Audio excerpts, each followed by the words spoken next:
সুপ্রিয় দর্শক, আসসালামু আলাইকুম। আজকের রেসিপিতে স্বাগতম জানাচ্ছি। আজকের আমার এই ভিডিওটি যে যেখান থেকে দেখছেন অসংখ্য ধন্যবাদ। আজকে খুব মজাদার একটি নাস্তার রেসিপি নিয়ে চলে আসলাম। প্রথমে আমি একটি বাটিতে ময়দা নিয়েছি 1 কাপ, পরিমাণ মতো লবণ দিলাম, 1 টেবিল চামচ চিনি দিলাম, 1 টেবিল চামচ রেগুলার রান্নার তেল দিয়ে শুকনো উপকরণগুলো মেখে নিচ্ছি। তারপরে আমি এখানে অল্প অল্প করে পানি দিয়ে একটি শক্ত গোলা তৈরি করে নিব। এটা কিন্তু বাচ্চা থেকে বড় সবাই পছন্দ করবে। ভালোভাবে এটাকে মিক্স করে নিচ্ছি। তা আমার কিন্তু ভালোভাবে এটা মিক্স করা হয়ে যাচ্ছে, গোলাটা তৈরি হয়ে যাচ্ছে। দেখুন, এটা যত মাখবেন তত নরম তুলতুলে হবে। আমি এখন এটাকে ঢেকে রেখে দিয়েছি। তারপরে আরেকটি আয়োজনে চলে আসলাম।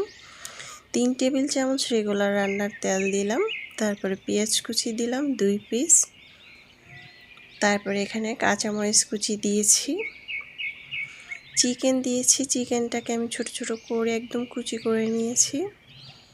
এখানে আধা কাপের মতো আছে।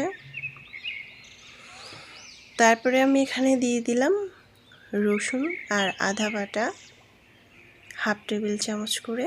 এখানে ধনিয়া, জিরা আর গরম মশলার গুঁড়া 1/2 টেবিল চামচ করে দিয়েছি। দিয়ে সুন্দর করে নেড়ে চেড়ে ভেজে নিলাম প্রায় 1 মিনিটের মতো। তারপরে বাঁধাকপি কুচি, তারপরে গাজর কুচি, মটরশুঁটি এখানে আমি 3 টেবিল চামচ করে দিয়েছি। পরিমাণ মতো লবণ দিলাম 1 চিমটির মতো। তারপরে নেড়ে চেড়ে এটা ভেজে নেব। আপনারা চাইলে এখানে আরও সবজি ব্যবহার করতে পারেন। তারপরে সয়া সস দিয়ে দিলাম 1.5 টেবিল চামচ, দিয়ে এটাকে আমি আরও 2 মিনিটের মতো রান্না করে নিয়েছি। এটা বেশি রান্না করতে হবে না, একটু কাঁচা কাঁচা থাকলে খেতে ভালো লাগবে। তারপর রুটিটাকে বেলতে চলে আসলাম। একটু 1 মিনিটের মতো মেখে নিলাম। তারপরে এভাবে করে ছোট ছোট করে গোলা করে নিয়েছি। এখন পাতলা করে রুটি তৈরি করে নিব। একটু পরিমাণ ময়দার গুঁড়া দিয়ে এভাবে করে আমি রুটিটা বেলে নিচ্ছি। আর একটু ছোট করে আপনারা গোলাটা নিতে পারেন। তাই এরকম পাতলা রাখতে হবে। আমার কিন্তু রুটিটা হয়ে গিয়েছে। সেম এই রুটিগুলা একইভাবে সবগুলো রুটি এভাবে তৈরি করে নিব।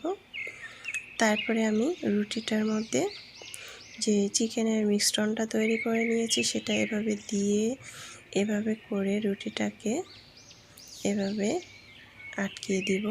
চাইলে আপনারা এখানে একটু পরিমাণ পানি অথবা তেল ব্যবহার করে এভাবে লাগিয়ে দিতে পারেন। তো এভাবে কিন্তু আমি সবগুলো তৈরি করে নিয়েছি।